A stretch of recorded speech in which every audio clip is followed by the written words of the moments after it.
I firmly believe that this century is the century of the brain. We are learning so much more about how our brains work, and our brains are the essence of our humanity.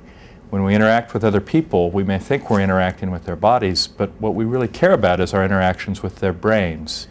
Our society, I think, is a society of human brains much more than it is of human bodies.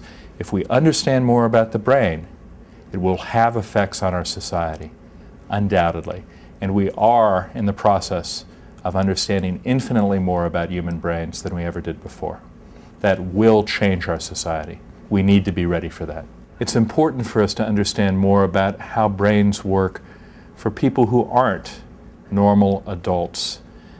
Juveniles, people with brain damage, people with mental disabilities from birth, they account for a large segment of our population, and a particularly large segment of our troubled population, of people who get into trouble because of their brains in one way or the other.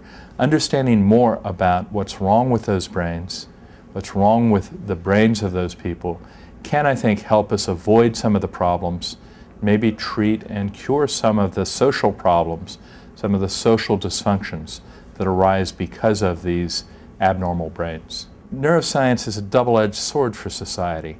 On the one hand, it will be able to tell us many things that will be important, and we have to adjust, we have to prepare for those. On the other hand, it's a new science. A lot of the findings are going to turn out to be wrong, not because they're bad scientists, but because that's the way science works. You have huge flowering at the beginning, and then you prune it down as you understand better what's true and what's not true. One of the real threats to society is that too early we will seize on some of these findings and say, this is right, and go down what turns out to be a very bad path.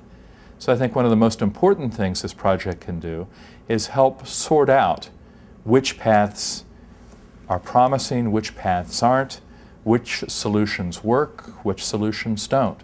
Because keeping us from going down the wrong path is just as important as helping us go down the right path.